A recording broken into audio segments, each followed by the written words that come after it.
Welcome to Headliners of Service, our virtual speakers series presented by the Global Service Institute at Long Island University, featuring engaging conversations with exceptional leaders from all walks of life.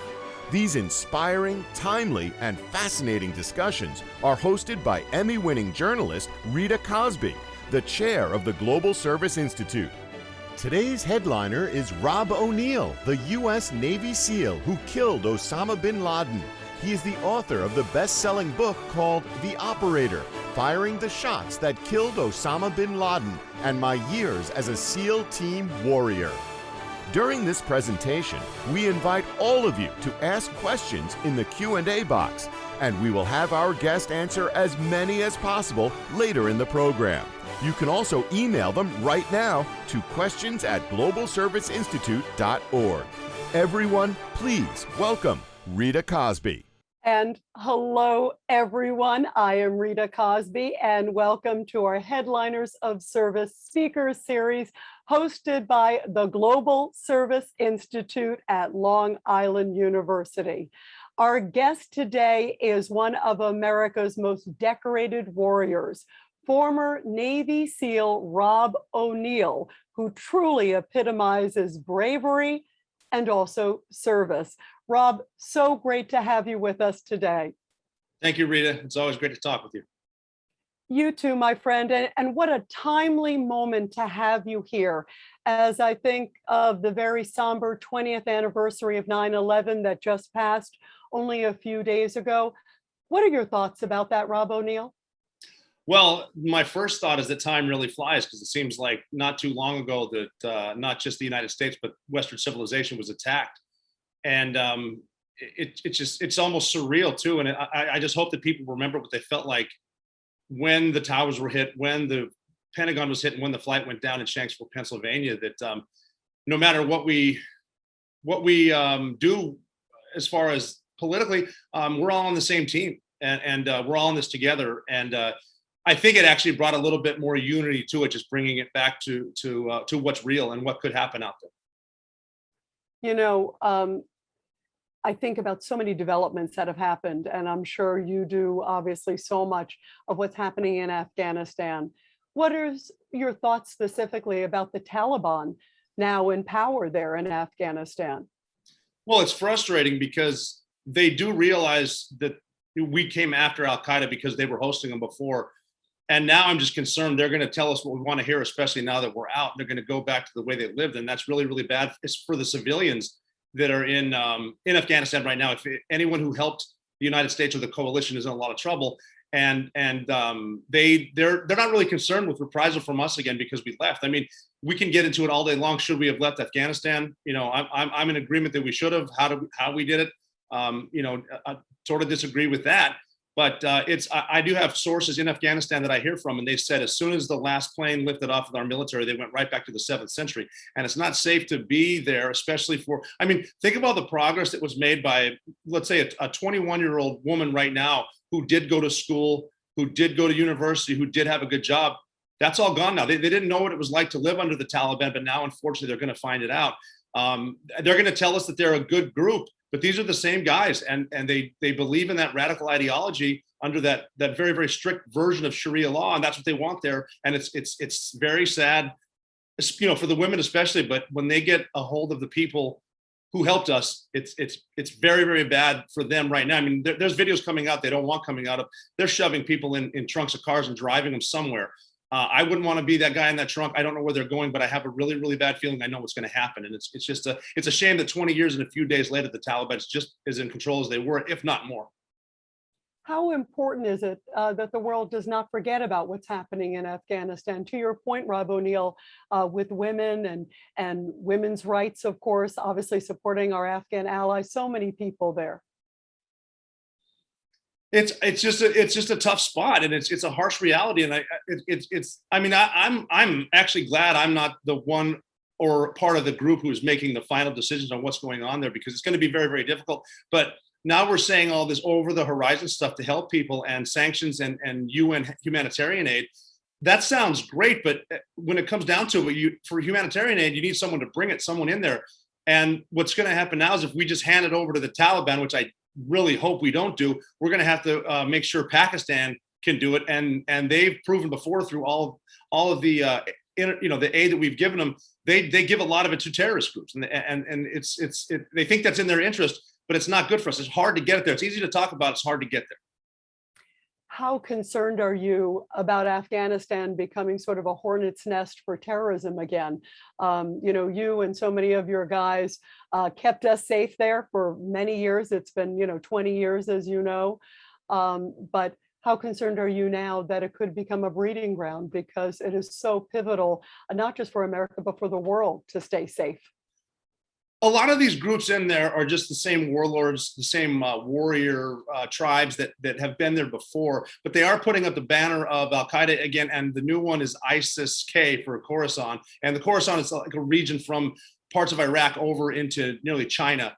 But that is inviting a lot of foreign fighters, and by foreign I mean not from Afghanistan. So I mean, if you think back, was it 16 of the 19 hijackers on 9/11 were from Egypt, from if not wealthy, but from middle-class families. Now they have a place to go where they will be protected by the Taliban government. So it is going to happen. Will it be the same as it was with training camps? Hard for me to say, because we do possess the capability to watch them, and they don't know we're watching them, and hit them with missiles and stuff like that. But we're not going to decimate this ideology with the bombs that we can send over the horizon or over the mountains or on the next ridgeline. The unfortunate truth is this, working our way towards peace around the world, I think will have to come through education. And on the ground right now, it was happening the entire time in some of the madrasas on the border in Pakistan, but now they've flooded in, and they will be teaching this. The times of learning anything about science, anything about vaccines, anything about world history is gone. They're going to learn the very, very radical version of this type of Islam, and being taught that God wants them to be very, very violent. And that's the unfortunate truth. And I mean, we do see it in parts of Pakistan and in parts of Iran, where the younger generation, the more liberal generation, they figured out they like freedom. They like music, and they like the discotheques. They would love to have them. But if you take that away from kids at a young age, they're going to grow up only to know that and only to know hate. I don't think that hate is, you're not born with hate, you're taught hate, and you only know what you're taught, and it's going to be very hard to educate a lot of these people simply because they don't want education. And that's what's going to happen with the Taliban running Afghanistan again. As far as the Taliban, I think they only want Afghanistan. They only want the valleys that they can control, but it's the people that come in that get taught stuff and realize, when you think about it, it's almost selfish. They're being taught if they martyr themselves in the jihad against the infidels, they go to paradise. And a lot of people think, well, I want to go to paradise. They're taught that if they kill, they will. And everything from open borders, or how we're flying people in and out, where they go, it's scary. I am optimistic though, because I still travel all the time, and I've been around the world a few times. Most people are really, really good, and I just hope the good people can be the voice. Absolutely. And you talked about education. What a great feeling that must have been to see some of those young people over there saying thank you to the American military, and really to everybody who is supporting freedom. That must have just been such an incredible gift for you to see young people, and especially education, getting those values early on, but also appreciating those who really came to their rescue. Yeah, and it was great. And I like in 2005, I lived in a house in downtown Jalalabad, Afghanistan, right next to this big roundabout with a famous globe in it. So I had Afghan neighbors, and I shopped in the bazaars.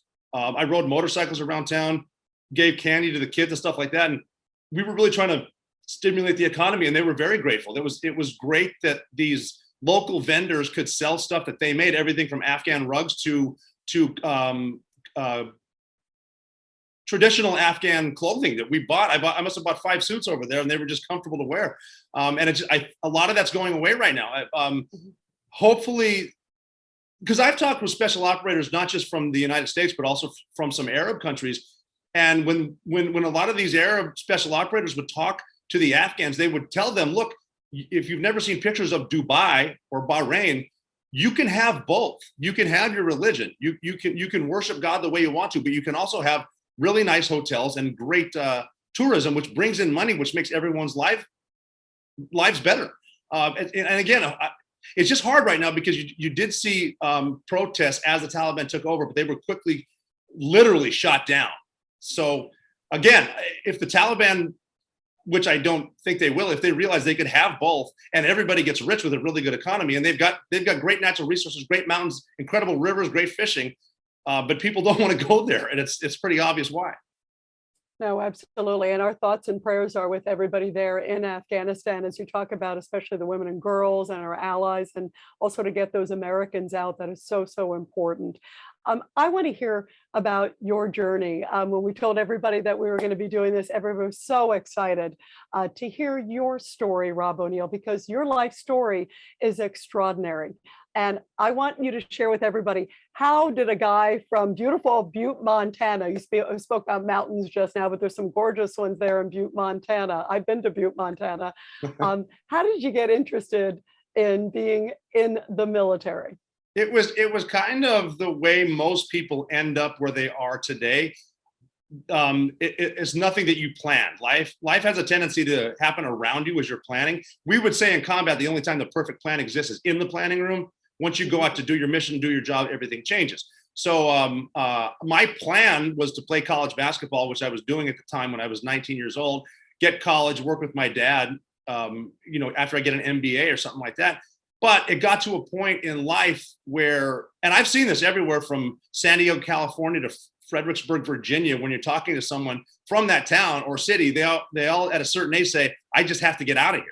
So that, that's usually the culmination of the same thing over and over, or getting dumped by a girlfriend or boyfriend, which is what happened to me. I got dumped by a girl I was dating, and just, it's time to leave Montana. So my plan to get an MBA. How could a girl dump you, Rob O'Neill? Oh my goodness. I think it's one of those things where we're both teenagers and we want to see what's out there. I don't know. Maybe I wasn't as funny as I thought I was. Maybe not. But it was just go to leave the quickest way out of town, join the Marine Corps, and they will get you out of there. And you go to Marine Corps boot camp. I saw Full Metal Jacket. I loved it. So I went there. And again, my short plan there to go join the Marine Corps. But sometimes it's better to be lucky than good, because as luck would have it, the Marine recruiter was not there, but the Navy guy was. And I went in there to the Navy guy because I knew two Marines who were 2 years older than me from Butte, Montana. Both went to boot camp the same day. And the joke they told me was that the Marine Corps is actually part of the Department of the Navy. I didn't know that. Then they said, it's just the men's department, which was a funny joke. So I went in there to ask him where the Marine was. And he said, well, why do you want the Marine? I said, I want to be a sniper. He said, we have snipers in the Navy. You need to become a Navy SEAL first. We'll knock that out, send you right to sniper school, which I didn't know how hard SEAL training was. But he talked me into it as a naive 19-year-old, simply standing there thinking, well, he's a professional recruiter. Why would he lie to me? But he did. And I signed the paper. He showed me the videos, and it turns out they swim. But I went there just with a positive attitude that I knew I was going to the hardest military training in the world now, but I probably won't make it. They'll send me to a ship. I'll go out to sea, but I'll come back to Butte, Montana in 4 or 5 years with sea stories. And I went to SEAL training, and it was taught to me, and this is great for getting through SEAL training, but this is great advice for everything in life, that, you don't know what's going to happen next. I mean, a prime example was last March, when we're thinking about some of the primary elections in the Democratic Party, and then all of a sudden there's a lockdown. What do we do? But the advice he gave me, I actually used it during the lockdown. The instructor said, I know you've read the books. I know you've seen the movies. Regardless of what you've been told, this course is not impossible. People graduate. Look at me. I'm living proof. So I will never ask you to do anything impossible, but I will make you do something very hard, followed by something very hard, day after day after day for 8 straight months. And that sounds like a lot, but don't think about it that way. That's not how you achieve a long-term goal. Do it like this. Wake up in the morning on time, make your bed the right way, and then brush your teeth. That's 3 victories you just started the day with. Make it to the 5 a.m. workout on time. And as you're feeling that pain, don't think about the pain. Concentrate on your next goal in life, which is making it to breakfast. After breakfast, your next goal is lunch. After lunch, make it to dinner. And then after dinner, do everything you physically need to do to get back inside that perfectly made bed. And because you took the time in the morning to make your bed the right way, regardless of how bad today was, and today will be bad, tomorrow is a clean slate. Tomorrow is a fresh start. And when you feel like quitting, which you will, do not quit right now, quit tomorrow. And if you can do that, if you can keep quitting tomorrow, you can do anything in life. Wow. By the way, having like a drill sergeant screaming at you, what is that like? Talk about the intense pressure, because also, Rob, if I remember correctly, you didn't really know how to swim too well, No. and you couldn't really do push-ups, and yet you wanted to be a Navy SEAL, or you got pushed into it. Yeah. Well, the push-ups were okay. It was the pull-ups that were bad because I have longer arms and I'm trying to pull my weight up. And if you're bad at something, they give you, they call it remedial training. It just means when everyone's eating the first 15 minutes of breakfast, you're going to be doing about 500 more pull-ups because they're trying to get you better or whatever that. But yeah, with the swimming thing, I was fortunate to, I ran into a buddy before I shipped out who went on to swim at Notre Dame. I ran into him again, just being lucky at the pool where I still had my student ID at Montana Tech. And he said, "It's great to see you. Don't get me wrong, but what are you doing here in the pool? I've never seen you before in the pool." And I said, "I joined the Navy to be a SEAL." And he said, "Yeah, not like that. Get back in." And he showed me a few strokes, which, considering I'm going up against collegiate water polo players and swimmers, I wasn't that great. And that was what I eventually thought that would get me kicked out, was not passing the swims in time. But one kick at a time, one stroke at a time, one glide at a time, one pull up at a time. And one day after the next, and it worked out that way. And I made it through the training. Wow. Now, talk about the cloak of secrecy around the Navy SEALs, because obviously not just the intense training, but how tough was that to be doing these missions that really in many ways are historic? And we're going to get to a number of those in a little bit, Rob O'Neill. But just the overall principle that most people, you can't tell what you do. I didn't even know what you could tell your parents or your wife or anybody, but just operating under that total cloak of secrecy. What is that like?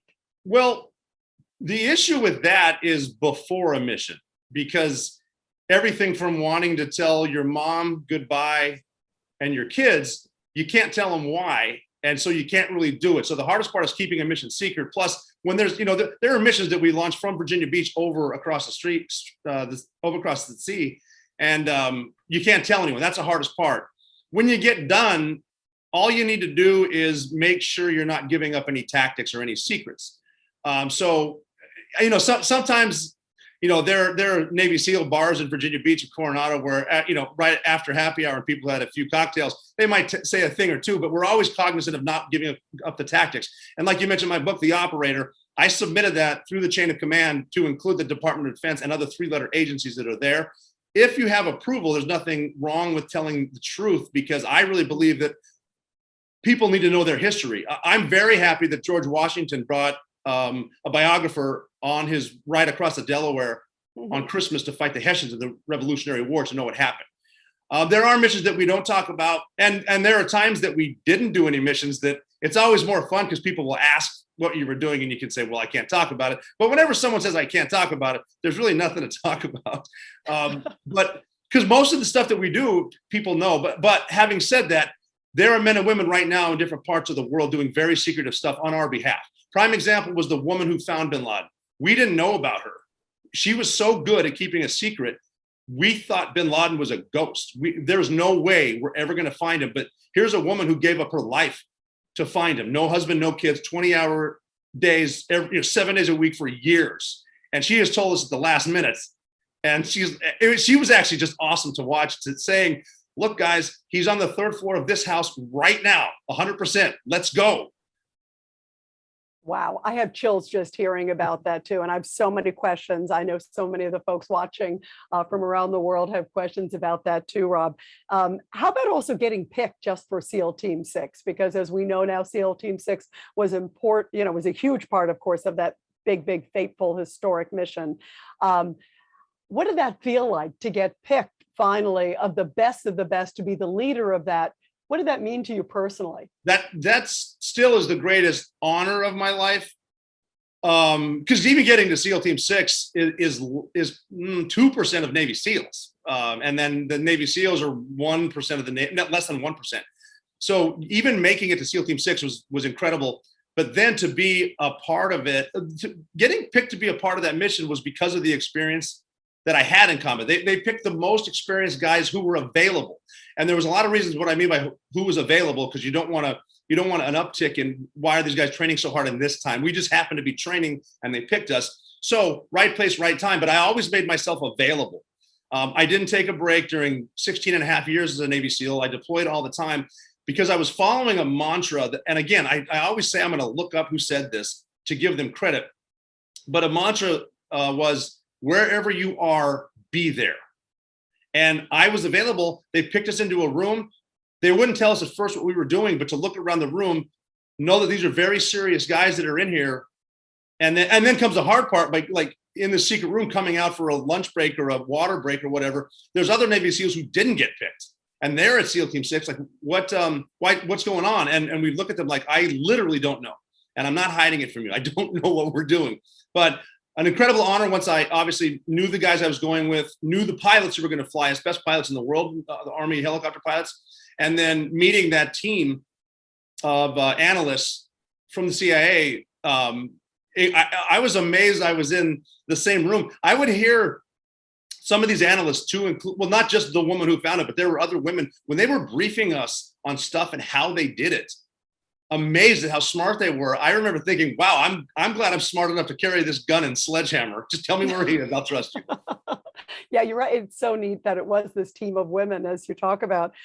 Before we get to Bin Laden, I just want to ask you about a couple other famous cases. You were, first of all, 400 combat missions and 4 different theaters of war. I mean, it's extraordinary what you've done, Rob O'Neill. I want to ask you real quick about the Captain Phillips case, because of course that was so famously profiled with Tom Hanks in the big movie about the Somali pirates. What don't we know about that?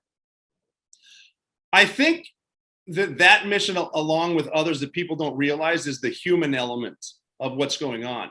Because we've got guys who are scraping by to pay their mortgage, have 4 kids and a wife, and are outside mowing their lawn when they get a call to go into the Indian Ocean right now. I was at my daughter's Easter tea party at her preschools on my birthday, Good Friday, April 10th, 2009, when we got a call. I'm just trying to feed my daughter cupcakes and look at how cute her classmates are when a call came in. Wow. Richard Phillips had been taken by Somali pirates and we're going. And literally just looking at my daughter and have to look her in the eyes, give her a kiss and leave to go to war from a preschool classroom. And saying goodbye is the hardest part of combat. It's not getting shot at or having stuff blow up. That's really easy. The hardest part is kissing your kid goodbye. We are both old enough to realize this could be it. And there's a huge difference between kissing your kid goodnight and kissing your kid goodbye. This one daughter, I kissed goodbye 11 different times in her life. And we don't do it anymore, but that's what people don't realize. Here's what else they don't realize about the Captain Phillips mission. The movie was awesome, by the way. They made SEALs look really cool. And it was like that. But we didn't know what we were going to do. We had a 15-hour and 46-minute flight before we jumped out of the plane. I was the lead jumper, meaning I'm going to jump, everyone follows, and I need to find the boats. And we all land in the water next to the boats. But we didn't know what we were going to do. We were designed to rescue American hostages at sea, but it had never been done in over 25 years. So on the flight over, we just said, I guess we asked everyone here to come up with a plan.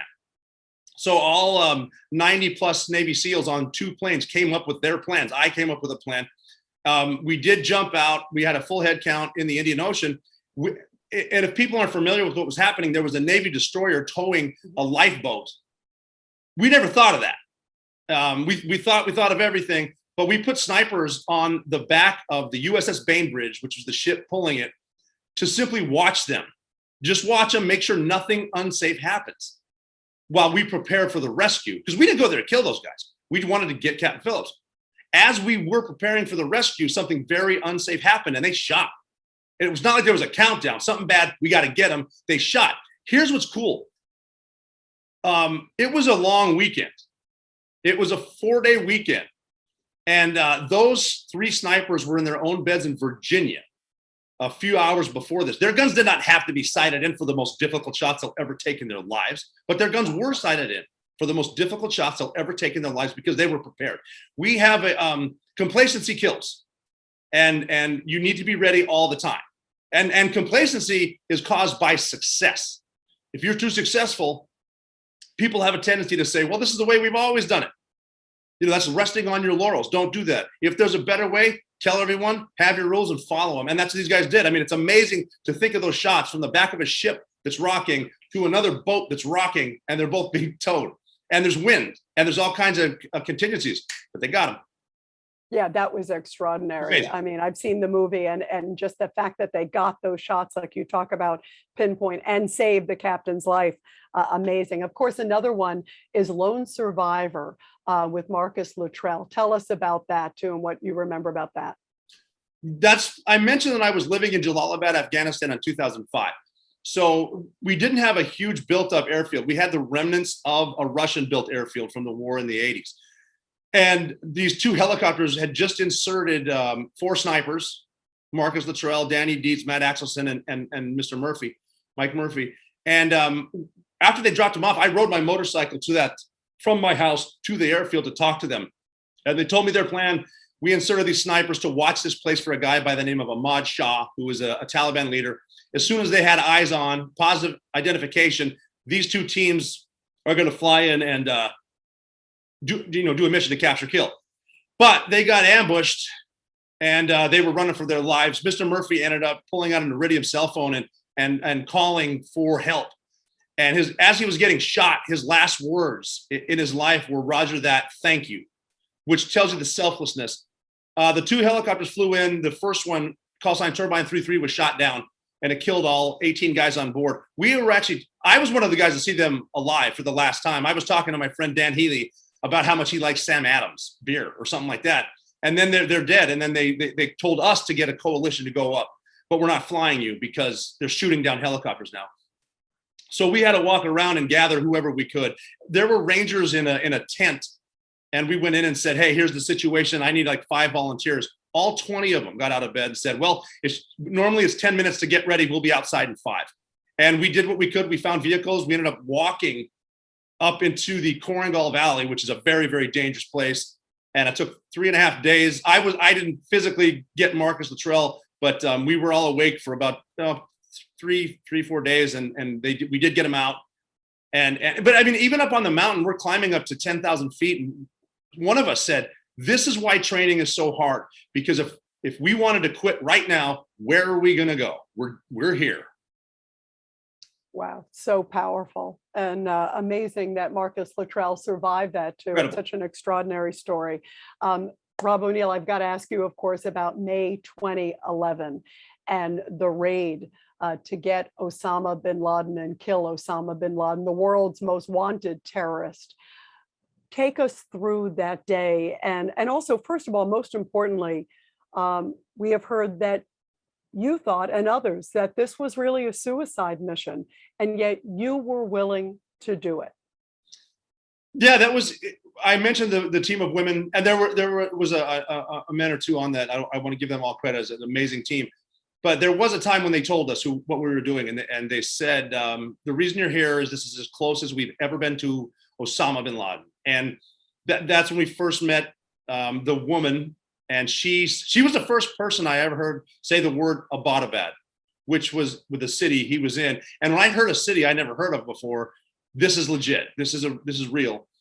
We were briefed on everything. We did have these helicopters, but the way they explained it, it's a 90-minute flight in. We don't know if this technology works. They have air defense. We might get shot down. When we land, there will be a gunfight because Bin Laden's guys and family, the men, maybe the women, will fight to the death.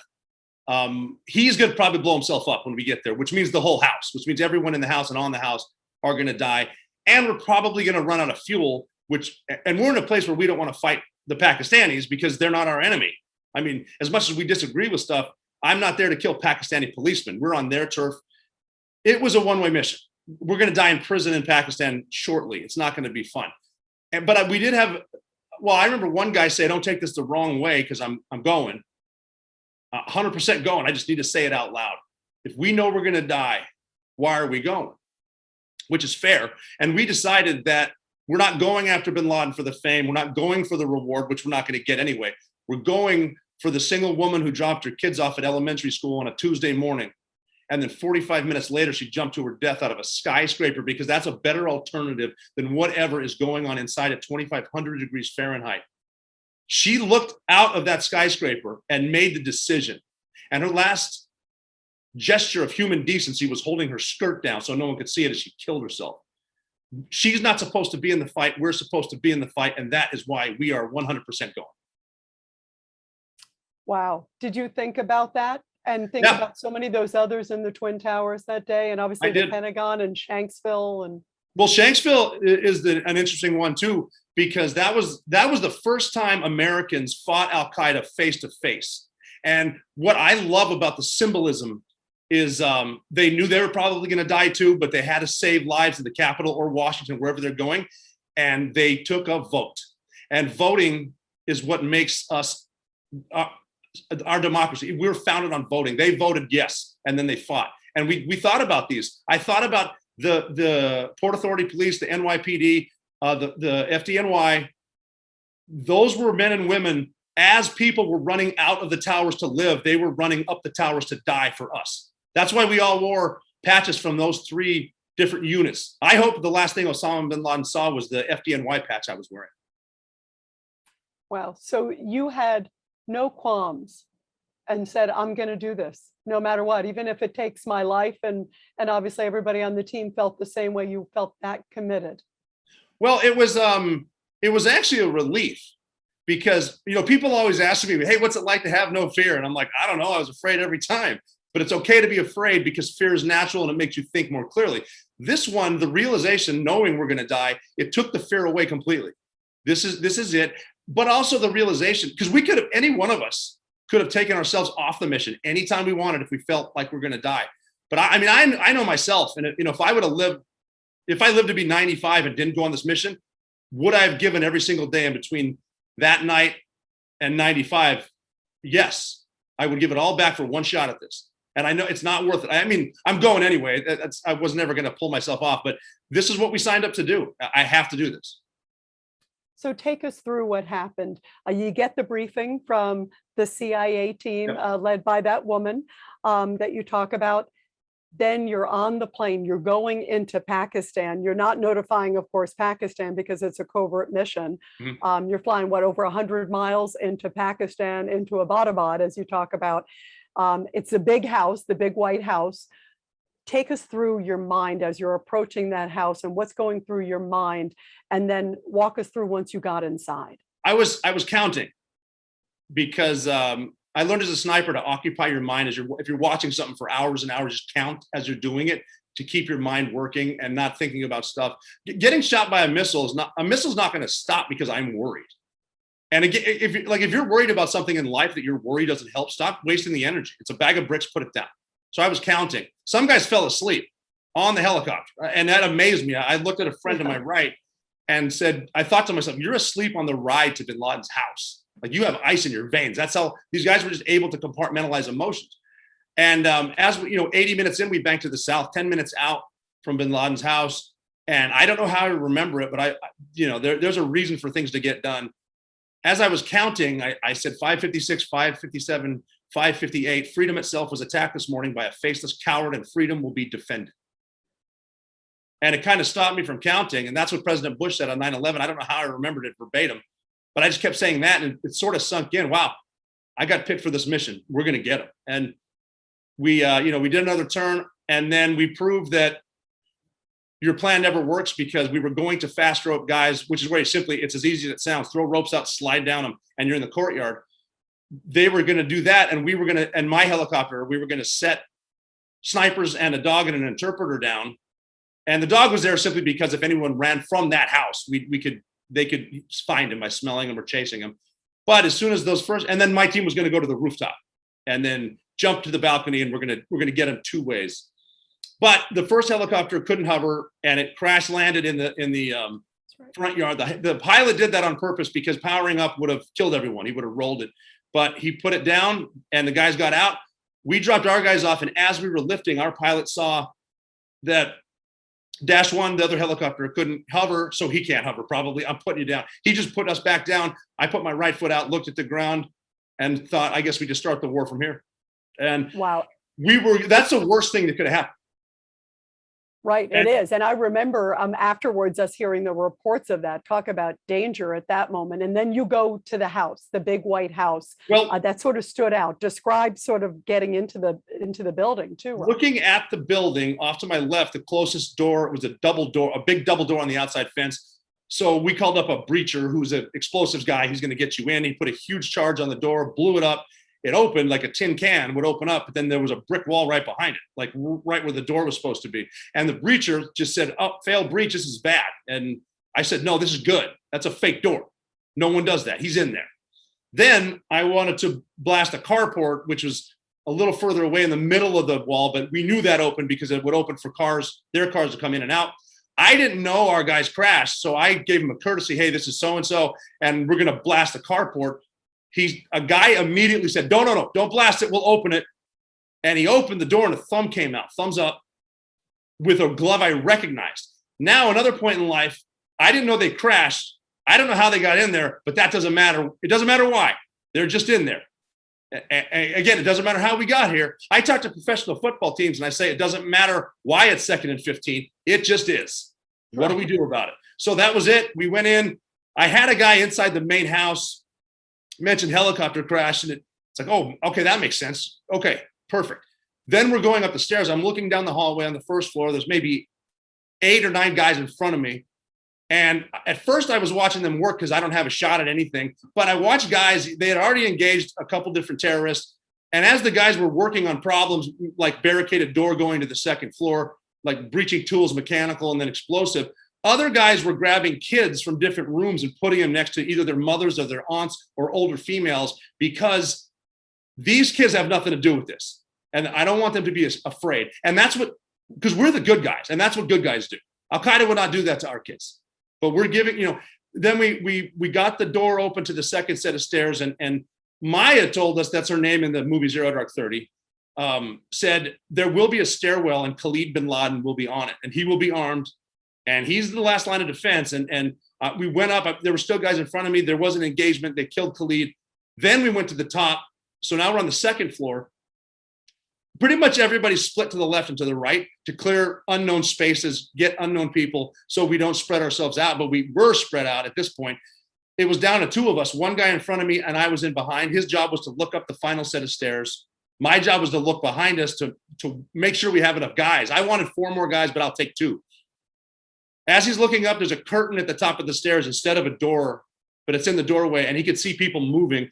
And in not so many words, he convinced me that those are the suicide bombers, but we can beat them if we go now. We got to go now. And I remember before I squeezed his shoulder to indicate, let's go, this guy's brave.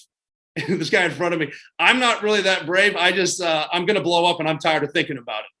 I squeezed him. We went up. He opened the curtain and he tackled who he thought were suicide bombers, which to me is one of the most gallant things I've ever heard of, because he's going to absorb the blast for the guy behind him. He didn't even know it was me. He knew it was one of his guys. And because he went this way, I turned this way, and there's Osama Bin Laden standing there 3 feet in front of me. And he's got his hands on his wife Amal's shoulders. And I don't know what they're doing, but they're not surrendering. And he's maneuvering somehow. And all that went through my head was, he's taller than I thought. He's skinnier than I thought. His beard is more gray than it was dark, but he's not surrendering. He's a suicide bomber. That's his nose. That's him. He's a high value threat. I got to take him out. And I shot him in the head 2 times, then once more on the ground. And then I moved his wife, Amal, and I wanted to move her out of the way just so she wasn't in danger. And you can sort of, I don't know what kind of a sixth sense it is, but you can sort of tell who's not a threat. I could tell she wasn't a threat. No bomb. And I pushed her down. And then I saw, and I mentioned the human element during the Camp Phillips raid. Here's another human element. I saw his 2-year-old son standing there looking at me, and I thought, as a father, this kid has nothing to do with this either. And I picked him up, put him next to Amal, and I can hear Bin Laden taking his last breath. And other Navy SEALs are now coming in the room. They caught up with us, and we need to gather stuff. And I'm sort of standing there, and one of my boys came up to me, one of my SEALs, and he put his hand on my shoulder and said, "Are you okay?" And I said, "No. What do we do now?" And he smiled and he goes, "Now we find the computers. We always do this hundreds of times every night." And I said, "Yeah, you're right. I'm back. Oh my God." He said to me, here was his exact words. "Yeah, you just killed Osama bin Laden. Your life just changed. Now get to work." and it sort of gets you back into it. We did gather what we could. We wanted to be on target for 32 minutes. We ended up 46 minutes because there's so much stuff. They had 3 offices downstairs in the second floor that they were running Al-Qaeda with. They're running the operations out of there. We're trying to get as much, but now we got to leave because the Pakistanis are going to show up. We did have to fly in another helicopter to get us. It was a bigger helicopter that had other operators on it. And no one knows this. SEAL Team 6 was rescued by SEAL Team 6. So we got on that one. The other guys got on the one we came in on. They had Bin Laden's body. We had DNA. And we flew out. They needed to go to a mountaintop to refuel because there's no forward bases there for us to refuel, but we brought refuelers in. We went straight for home. So now we're on a mission where we're not supposed to survive, but we need to fly 90 minutes to the Pakistan-Afghanistan border. Right. If we can live for 90 minutes, we get 50 years. We all get to see our kids again, but we could get shot down because they know we're here. Worrying about getting shot down by a jet's not going to matter. So I'm going to start my watch. I started my watch, just watching it go. And our pilot now is flying and he's just brave. And we're kind of looking at each other. No one's saying anything. It's been 10 minutes, now 20 minutes. Now it's 30 minutes. Now it's 40 minutes. Then it's 50 minutes. We got to get to 90 minutes. And I love sports analogies because this to me is like a no-hitter. You're watching a no-hitter at the top of the 8th. And you're not going to say anything about it because you don't want to jinx it. But now it's been 60. Now it's 70 minutes. Now it's 80 minutes. We got to get to 90 minutes. And right here, it's like when the American hockey team, USA, is beating the Russian hockey team in Lake Placid in the 1980 Olympics. You can hear, even if you look it up on YouTube, you can hear the crowd nervously counting down because we can screw it up. 10, 9, 8, we're up 4-3. We can win this 6-5. And then the pilot came over the radio and said, all right, gentlemen, for the first time in your lives, you're going to be happy to hear this. Welcome to Afghanistan. That was it. What did that feel like, Rob O'Neill? And also, what did it feel like when someone tells you, you just shot Osama bin Laden? Well, there was a couple. There was a couple of them. One guy who's also named Rob, a Navy SEAL from Midtown Manhattan, and he asked me the question every Navy SEAL asked another Navy SEAL when they found out who got him. And I said to him, I did. And he said, on behalf of my family, thank you. And that's a SEAL Team 6 guy telling me thank you. And then, I mean, it's just surreal. We brought everything down there. We showed the woman the body. Admiral McCraven saw the body. We moved him to another place at Bagram Airfield, and we were doing the official DNA test. The guys are on the president with the White House.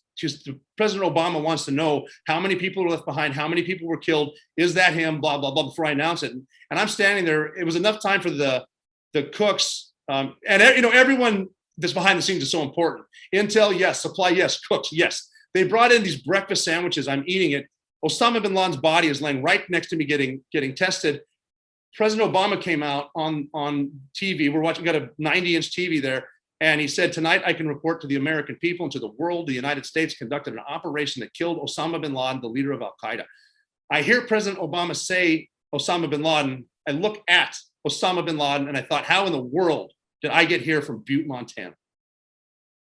Wow. What was that like to tell the 9/11 families? Because I know that you met them also after you came back. What was that like to talk with them? What did they say to you? What did you say to them? Well, the only thing that they say to me that's similar is there will never be closure, but this helps with the healing process of having a face and a name with killing the guy who gave me the most horrific day of my life. And then they'll tell me the story of what they were doing on 9/11. I've never heard the same story twice. It's always very emotional, but if I can help with the healing process, I've assumed risk before and I'll do it again. I helped 35 people in a room when I donated my shirt to the 9/11 memorial.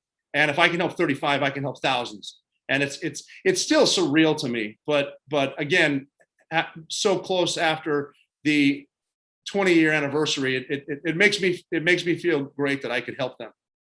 Absolutely. And, I'll tell you, I remember that moment. I think we all remember the moment when President Obama came out, made the announcement. And it's such an honor to have you here, Rob O'Neill. We have questions from folks all over the world, Rob, and we have just about 10 minutes or so left, but I want to make sure we get to some of them because so many people were just so honored to know that you were going to be a part of this great event at the Global Service Institute at Long Island University. This is from Lido in Peru, who asks, I know that your motto is never quit. What can we all learn from you and the Navy SEALs training? It's interesting because I did say never quit, and I did get out of the Navy at 16 and a half years instead of 20. So sometimes your gut instinct is telling you what to do, and you can trust your gut, and even with stuff that I say, I always try to base my answers and stances on fact. I try to find out everything that I can and base it on fact. And something about never quit is it doesn't matter what you look like or where you're from, you can do anything you want. As long as you realize that most of the enemy's in your head. If you keep moving forward and realize that you can convince your body through your mind to do anything that you want. Try not to get over emotional with anything. It's a good example is whenever you want to write that angry email to someone or a tweet where you're mad, write it out, but don't hit send for 24 hours. Like Abraham Lincoln would handwrite notes to people, but he put them in a drawer that he got his emotions out of there. So the never quit thing to me is that easy. I tell my daughters all the time, how do you eat an elephant? One bite at a time. Joyce from New York asks, do you or any other SEAL team member feel that other than the mission, obviously, as we just heard, to get Bin Laden, were there other times where you were worried that it was a suicide mission? Were there other times, or was it almost every time you thought, am I not going to maybe make it back? No, there was never a time before I went on a mission that I thought we're not going to make it back. I mean, there's scary times when there has been IEDs in this field you're walking through, stuff like that, but I never really thought I was going to get hurt or shot or killed. Having said that, in the middle of missions when everything goes sideways, yes, there are times that, okay, this is really, really bad and I'm going to need support. And there was one time where we got in a really bad ambush. The Taliban, Al-Qaeda were above us on a hill at noon. And that's a horrible time because we don't have advantage at night. And they surrounded us. We were outgunned. We were trying to move all over this field, knowing we can't run into the valley because that's where we're going to die. We got to stay here and we need air support, which we couldn't get for an hour. And they got so close to us shooting at us to a point where we're laying down, can't even return fire because you don't want to pull your head up. And what's scarier than getting shot at is having your enemy yell at you. And so they're yelling at us, Allahu Akbar, which is God is great. And knowing that that's who these guys are now. This is serious. This is going to end one of two ways. We're going to die or we're going to win. And I was fortunate, as in a few situations, to get rescued by the Air Force. An Air Force showed up and his call sign was Dude 1-2. And he was flying above us pretty high and he needs to drop bombs. And I need to drop the bombs, but we're danger close. And I have a lot of adrenaline going because we've been getting shot at for such a long time. And the pilot knew that. There's a definite sequence to how you get these bombs dropped. And in order to calm me down, I'm not kidding, all he said to me, because, instead of screwing up the techniques, he just wanted, what he said to me was, just talk to me like I'm a man. And my response was, I see why women find you attractive, which didn't matter. Again, humanizing him, realizing me being nervous isn't going to help. You need to calm down and tell me where to drop him. And he ended up dropping for us. We did win the fight. And that was actually the mission where I was awarded my first Silver Star. Wow, bravo. And I know you have 2 Silver Stars, well-deserved, and so many other decorations, Rob. Have a couple others, so let me get to them real quick with you here. Arcaz asks a number of questions, but first, how often and in what manner can SEAL Team 6 members talk to their family members? And also, what kind of counseling do people get? Obviously, SEAL Team, for emotional support afterwards, and their families. They're able to tell their families when they're going on deployment and usually for how long, sometimes where they're going. And there's rarely a national mission where we need to launch from home and go somewhere. That's happened a handful of times. Rarely is that the case. So we're able to tell them. And honestly, when we go places, we're able to use Zoom and use Skype. So it's great. Now, the military itself is getting better with the realization that the post-traumatic stress is a real thing. And you need to have access to counseling, which they're able to do everything from one-on-one counseling, couples counseling, family counseling, have your kids one-on-one as well with counseling. They're better than that. And then they are trying to help with the transition from the military to the private sector, which has been difficult in the past because a lot of people don't know what they're capable of doing, but they are very capable. They just need to be told that they are. The Navy's better, not than just the Navy, but the military at first was like, well, we don't need to give you this training because it's not helping us. It's not in our interest to help you. But now they do. And then a lot of veterans get out, myself included. I founded a Special Operators Transition Foundation, which gets men and women jobs in the private sector so they can have a second career. Because like when I got out of the Navy, it's like I'm 33 years old and I have a 30-year mortgage. I need a job. And by the way, some of the proceeds from that, from you have apparel sales and you have a whole bunch of stuff goes to that foundation. So bravo to you, because you're definitely continuing to serve. No surprise, Rob O'Neill. This is from Peachy Deegan. She runs an amazing website. It's called whomyouknow.com. She asks, how did you like the movie Zero Dark 30? You talked a little bit about that. What did you think of the movie? I think the movie's great. And if it's on, if I'm just sitting here typing and it's, I have a TV going and I'm going to watch it. I enjoy it. They really made the woman who deserves all the credit, made her look amazing. She was exactly like that. The problem I have is the end of it where they show her Bin Laden's body and she gets emotional and cries and doesn't know what to do with herself. That's not at all what happened.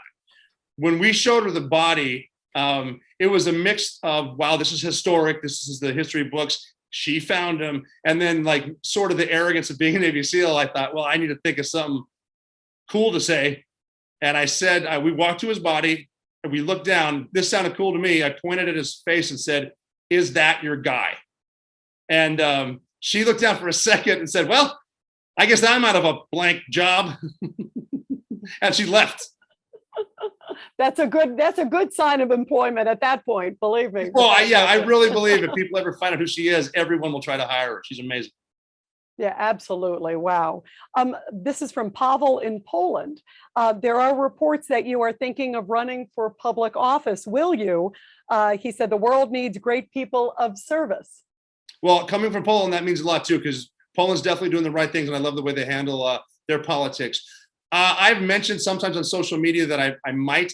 Right now I doubt it, but I am. I was the chairman of a super PAC helping veterans get into Congress. I will still go campaign for some veterans that I believe in, and that's either side of the aisle, because I don't think that if you're sitting in the room with people who agree with you on everything, you're going to learn anything.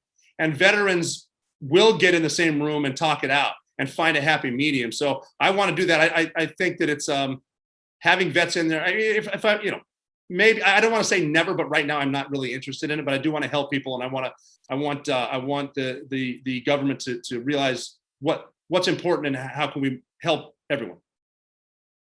What does service mean to you, Rob O'Neill? Well, I mean, service is obviously the military, but it's the first responders, and even people who, like police, for example, are mad at the police. If there's gunshots that ring out in the streets, the first people they call are the police. When someone's trapped in an apartment building that's on fire, it's the fire department. It's men and women just like us with real families that know that they kiss their goodbye a lot more times than I did, because first responders, their lives are in danger a lot of times. It's from criminals, stray bullets, anything like that. And then it's when you have an issue with every type of health issue, it's the paramedics, and where they have the golden hour. If someone's hit with anything, they got to save them for an hour, get them to a surgeon. So service is, men and women who take a pay cut, don't make a lot of money, but are out there helping every single day. And they go to work every single day. How important was it for you to know that you were literally fighting on the front lines of freedom for all of us? And what do you want people to know about military service, about your experiences? Well, military service teaches you about structure, effective communication, and it lets you know that if you sit down with people, you can solve any problem. One of the big things I learned at first in the Navy before I was a SEAL was how to ask a question. Because if I don't know the answer, I need to find out. And if you sit in a room and someone asks a question, nobody wants to answer the question, you're not going to learn. I would raise my hand if someone made a big statement, blah, blah, blah. And I'll say, okay, I don't understand. What don't you understand? I was like, every part. Can you please explain all of it to me? So it's always ask the hard questions, have the conversation, always try to tell the truth, because the truth is easy. It's the answers that are difficult. People make up different answers. There's so many people who are watching right now from all over the world again, who are trying to find ways that they can serve. What's your message to them, whether they want to go into the Navy SEALs or something else? Yeah, if you're motivated enough to go to the SEALs, my recommendation would be get a degree and learn how to fly a jet instead, because that's just it seems warmer in the cockpit. That's just a really cool job too. Just like in services, everything. Find a foundation, tunnel the towers. Donate to they donate mortgage-free houses to everyone from the fallen to the wounded to everything. My foundation, Special Operators Transition Foundation, help veterans transition to the private sector. And that's anything from just donating money to, if you have a company or you know someone who doesn't wants to hire a great employee, do that. Or if you find out where people are overseas, they just like to get care packages with stuff you have at home. I was always a big fan of coffee creamer. Send me coffee creamer. I can have great, and not that there's not some there, but you might run out, and just to know that someone back home is thinking about not just you, but the entire coalition. Absolutely. It's all about teamwork, as you exemplify so well. Well, Rob O'Neill, it is such a gift to have you here. We're so honored that you took the time to be a part of this incredible event. I am deeply inspired, and it's real wonderful to meet a true American hero. Thank you for your time, Rob. Thank you, Rita. Great time. Thank you. And everybody stay with us too, because we want you to find out more about future events and also other great speakers. Go to globalserviceinstitute.org, globalserviceinstitute.org. Find out how you can get involved in this incredible, incredible initiative. Again, the Global Service Institute at Long Island University. And I'll talk to you real soon.